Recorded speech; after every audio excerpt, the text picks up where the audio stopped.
Hello everyone, कैसे हैं आप सभी। आई होप आप लोग बहुत अच्छे होंगे, बहुत बढ़िया होंगे और बहुत अच्छे से पढ़ाई भी कर रहे होंगे।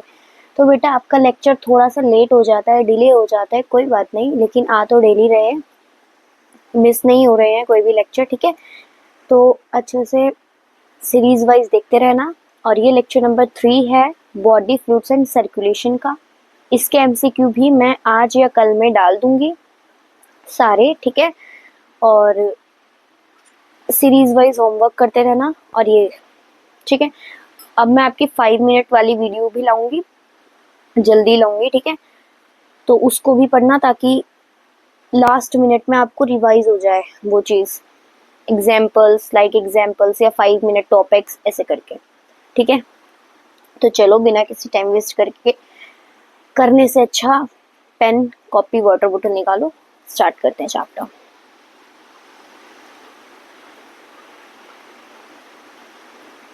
ये तो मैंने आपको कल बता दिया था बेटा, इथ्रोब्लास्टोसिस फिटेलिस बता दिया था ना मैंने आप लोगों को, बुक में रीडिंग करवाई थी इसकी अच्छे से, कि इसमें क्या होता है, मदर RH नेगेटिव होती है और जो फिटस होता है वो RH पॉजिटिव होता है। तो जो फर्स्ट डिलीवरी होती है, फर्स्ट प्रेगनेंसी होती है, वो नॉर्मल हो जाती है, उसमें कोई दिक्कत नहीं होती, ठीक है।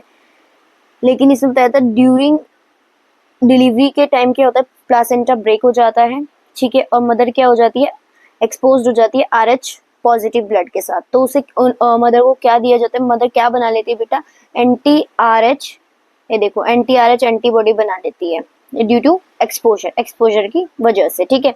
Virus also cause diseases in animals, ये हम थोड़ी देर बाद पढ़ते हैं। तो क्या होता है, सेकेंड प्रेगनेंसी में जब anti-RH antibody now enter foetus, वो फीटस में एंटर कर जाती है, जो मदर बना रही थी anti-RH एंटीबॉडी, ठीक है, एक्सपोजर के थ्रू।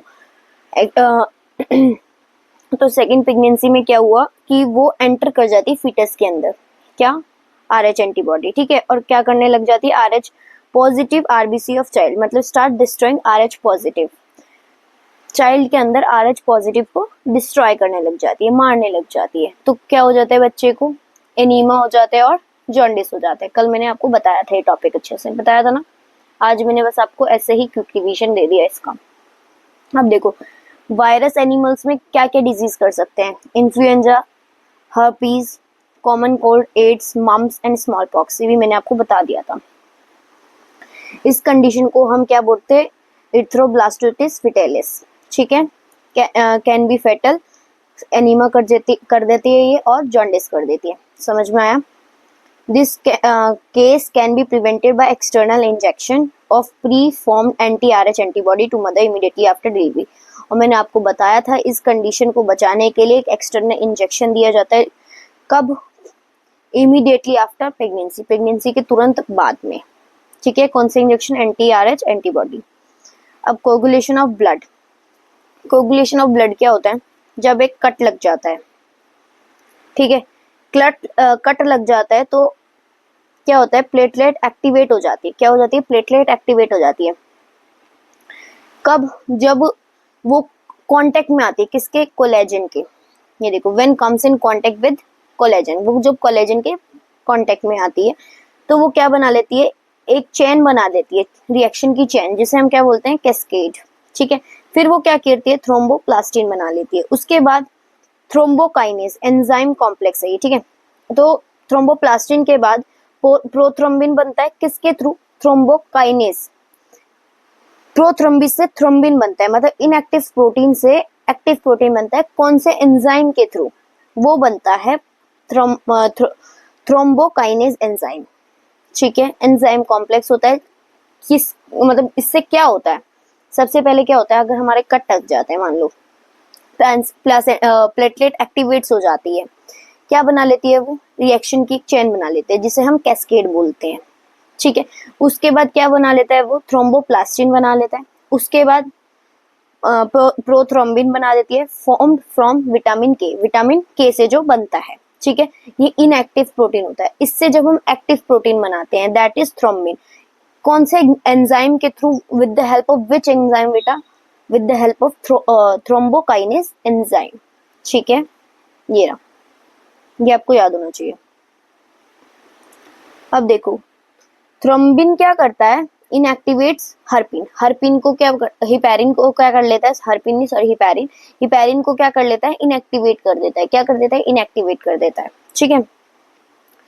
फिर फिब्रिन से फिब्रिनोजन फिब्रिनोजन से फिब्रिन बनता है, कौन सी किस चीज की हेल्प से, ये बताओ, कैल्शियम नीडेड, इसमें कैल्शियम नीड होता है, कैल्शियम की नीड पड़ती है क्या करने के लिए, फिब्रिनोजन से फिब्रिन बनाने के लिए। अब फिब्रिन क्या है, fibrin threads monomer forms network, network बना लेते हैं, and trapped damage and dead formed elements, और जितने भी trapped damage and dead elements होते हैं वो इसमें आ जाते हैं, ठीक है। Certain factor in tissue can also activate the mechanism of clothing, clot, coagulum, scum, plug. Clot को लाइक अगर हमारे कहीं चोट लग जाती है, ब्राउन रेडिश ब्राउन सा आपने स्कम देखा होगा, ब्राउन कलर का, जो कुछ टाइम बाद सूख भी जाता है, उसे हम क्या क्या बोलते हैं, scum, clot, coagulum and plug, right. Clotting plasma में से क्लोटिंग फैक्टर को माइनस करें तो कितना होता है, क्या होता है बेटा, क्या बनता है, सीरम बनता है, ये मैंने आपको पिछले लेक्चर में भी बताया था। अब देखो क्लोटिंग फैक्टर्स कौन कौन से होते हैं, फिब्रिन, फिब्रिनोजन, कौन से फैक्टर से, फैक्टर 1, प्रोफेसर, प्रोथ्रम्बिन, कौन से फैक्टर से, फैक्टर 2, फैक्टर याद होने चाहिए। थ्रोम्बिन, ये क्या होता है, active form of prothrombin, prothrombin inactive form होता है, फिर उससे कौन से एंजाइम के थ्रू, थ्रोम्बोकाइनेस एंजाइम के थ्रू क्या हो जाता है, थ्रोम्बिन बन जाता है, that is active protein. Calcium, calcium factor 4, ठीक है, समझ में आया। अब देखो एंटीकोगुलेंट्स, एक होता है नेचुरल और एक होता है सिंथेटिक। नेचुरल मतलब जो नेचुरली आए हुए हैं, सिंथेटिक मतलब जो बनाए गए, सिंथेसाइज करे हुए, बनाए हुए हैं। नेचुरल कौन से होते हैं, हिपैरिन एंड हिरुडिन, हिरुडिन क्या है, लीच में मिलता है, ठीक है। सिंथेटिक क्या है बेटा, सिट्रेट या फिर EDTA, इसका होता है इथाइलिन डायअमाइड डायअमीन टेट्राअमाइड, ये होता है इथाइलिन डायमाइड टेट्राअमाइड, रिमूव्स कैल्शियम, कैल्शियम को रिमूव करता है, क्या करता है, remove calcium.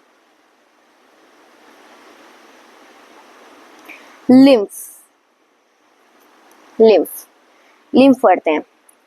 Plasma, large protein comes out of capillary into tissue, capillary से लार्ज प्रोटीन निकल कर आते हैं, कहाँ पर जाते हैं, और वो टिश्यू में चले जाते हैं, किस में चले जाते हैं, टिश्यू में, ठीक है। इसे हम टिश्यू फ्लूइड भी बोलते हैं और इंटेस्टिनल फ्लूइड भी बोलते हैं, ठीक है। लिम्फ को mineral distribution is same as plasma, इसका जो मिनरल डिस्ट्रीब्यूशन होता है वो बिल्कुल सेम रहता है, किसकी तरह, प्लाज्मा की तरह, ठीक है। Exchange of material between blood and tissue cells occur by this fluid, जितना भी मटेरियल ट्रांसफर होता है ब्लड के बीच में, टिश्यू के बीच में, सेल्स के बीच में, ठीक है, वो किसके थ्रू होता है, इस फ्लूइड के थ्रू, ठीक है, लिम्फ के थ्रू। अब देखो ये देखो पूरा का पूरा भी ब्लड है, ये भी ब्लड है, एंटर हुआ किसमें, लिम्फेटिक सिस्टम में, इससे कहाँ गया, लिम्फ नोड्स में, collect tissue fluid and drains it back into major vein, क्या करता है, कलेक्ट करता है टिश्यू फ्लूइड को और दोबारा से कहाँ भेज देता है, मेजर वेन्स में भेज देता है, समझ में आया। टिश्यू फ्लूइड जिसे हम लिम्फ बोलते हैं, कॉम्पोजिशन क्या है, प्लाज्मा में से लार्ज प्रोटीन को माइनस कर दो एंड स्पेशल लिम्फोसाइट को ऐड कर दो। लिम्फ क्या होता है, कलरलेस, कोई कलर नहीं होता लिम्फ का, जैसे आरबीसी का रेड कलर होता है ऐसे ही लिम्फ का कोई कलर नहीं होता, ठीक है।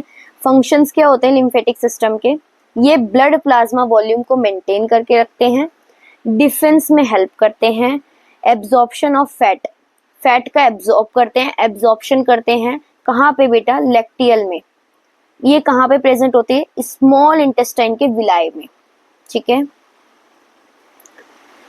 Lacteal is large lymph vessel, lacteal क्या होता है, लार्ज लिम्फ वेसल होता है। Other molecules also get transported by lymph vessels if not by capillary, अगर बहुत अदर मॉलिक्यूल्स मतलब बाकी के मॉलिक्यूल्स अगर also get transported by lymph vessel, मतलब ये भी लिम्फ वेसल से ट्रांसपोर्टेड हो सकते हैं अगर इफ इफ लिखा है इफ, अगर वो कैपिलरी से ट्रांसपोर्ट नहीं होते हैं तो, जैसे कि हार्मोन्स एंड न्यूट्रिएंट्स। ठीक है, देखो बेटा कोगुलेशन ऑफ ब्लड, फटाफट ये पढ़ते हैं। आपको पता है, do you know that when you cut your finger और हर्ट योरसेल्फ, जब आप अपने फिंगर को कट करते हो या अपने आप को चोट पहुंचाते हो, your wound does not continue to bleed for a long time, usually the blood stops flowing after some time. ऐसा नहीं होता कि आपका ब्लड फ्लो ही करे जा रहा है, रुक ही नहीं रहा, कुछ टाइम बाद वो अपने आप रुक जाता है। ठीक है, ऐसा क्यों होता है पता है आपको? ब्लड एग्जिबिट कोगुलेशन और clotting in respond to a injury. जब कोई इंजरी हो जाती है तो ब्लड क्या कर देता है बेटा? Coagulation, clotting. This is a mechanism to prevent excessive loss of blood from the body. ये एक ऐसा मैकेनिज्म है जो हमारी बॉडी से कम खून निकालने में हेल्प करता है। मतलब ये क्या करता है ना, ज्यादा खून ना निकले उस चीज को रोकता है, स्टॉप करता है। ठीक है, you would have observed a dark reddish brown scum. देखो इसका ना कलर याद रखना, रेडिश ब्राउन स्कम। मैंने आपको बताया वो ब्राउन ब्राउन सा रहता है ना हमारे स्किन पे, जब हमें कहीं चोट लग जाती है। अभी तो नहीं है मेरी बॉडी में फिलहाल वरना रहता है, हो जाता है कभी कभी। देखो जैसे अभी मुझे छोटा सा माइनर सा लगा हुआ है, कुछ टाइम बाद ये कल ही देख लेना, कल या परसों ये स्कम बन जाएगा रेडिश ब्राउन कलर का। ठीक है, तो यही चीज है। formed at the site of a cut or an injury over a period of time. ठीक है, it is a clot or coagulum formed mainly by a network of threads जिसे हम फिब्रिन बोलते हैं, जिसमें डेड और डैमेज एलिमेंट्स फॉर्म्ड हो जाते हैं, ट्रैप्ड हो जाते हैं। ठीक है, फिब्रिन किससे बनता है बेटा? कन्वर्जन से बनता है, इनएक्टिव फिब्रिनोजन के कन्वर्जन से। फिब्रिनोजन से क्या बनता है? फिब्रिन बनता है, मतलब इनएक्टिव से एक्टिव वाले बन जाता है। किसकी हेल्प से? By the enzyme of thrombin, thrombin enzyme के हेल्प से। ठीक है, मैंने आपको स्ट्रेट लाइन में पढ़ाया था, ये नीचे से आपको पढ़ा रहा है। मैंने आपको ऊपर से पढ़ाया है, ये नीचे से आपको एनसीईआरटी रीड करवा रहे हैं। ठीक है, thrombin in turn are formed from other inactive substance जिसे हम प्रोथ्रोम्बिन बोलते हैं। थ्रोम्बिन किससे बन रहा था आपको पता है? प्रोथ्रोम्बिन से बन रहा था। कौन से एंजाइम के थ्रू? थ्रोम्बोकाइनेस के थ्रू, है ना। कौन से एंजाइम के थ्रू? एंजाइम कॉम्प्लेक्स के थ्रू। कौन से? थ्रोम्बोकाइनेस के through. It is required for above reaction, ये रिएक्शन मैंने आपको पढ़ा भी दी। This complex is form by a series of linked enzymatic reaction. मैंने आपको बताया एक रिएक्शन की चेन बना लेता है। ठीक है, involving a number of factors present in the plasma in an inactive state. An injury or trauma stimulates the platelets in blood to release certain factor which activate the mechanism of coagulation. यही coagulation के mechanism को activate करता है।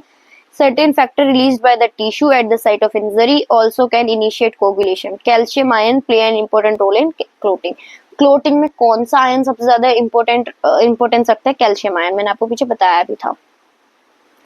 Lymph मैंने आपको बताया, as the blood passes through the capillaries in tissue, जैसे ही ब्लड जो है टिश्यू में फ्लो करता है कैपिलरीज के through, some water along with many small water soluble substances move out into the spaces between the cell and tissue और cell के पास। ठीक है, leaving the large protein most of the formed elements in the vessel, और क्या बोलते हैं आपके large protein हट जाते हैं। This fluid released out is called intestinal fluid और tissue fluid. लिम्फ को हम टिश्यू फ्लूइड भी बोल रहे थे और इंटेस्टिनल फ्लूइड भी बोल रहे थे।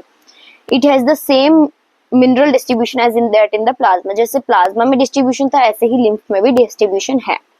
Exchange of nutrients gases between the blood and the cells always occur through this fluid. बता दिया।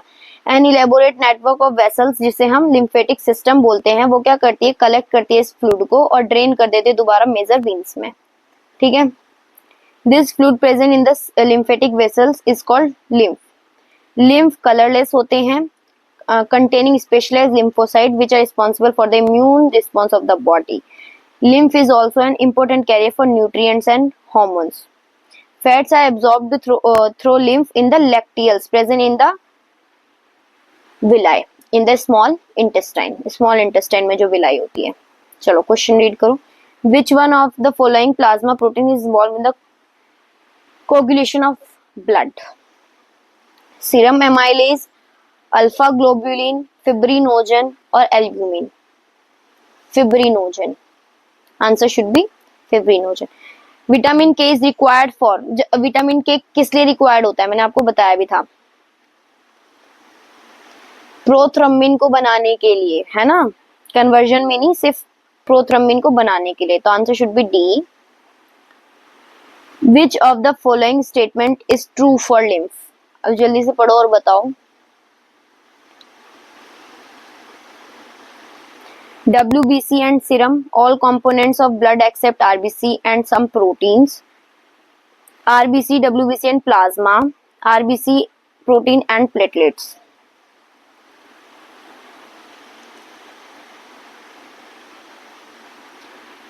Answer should be B.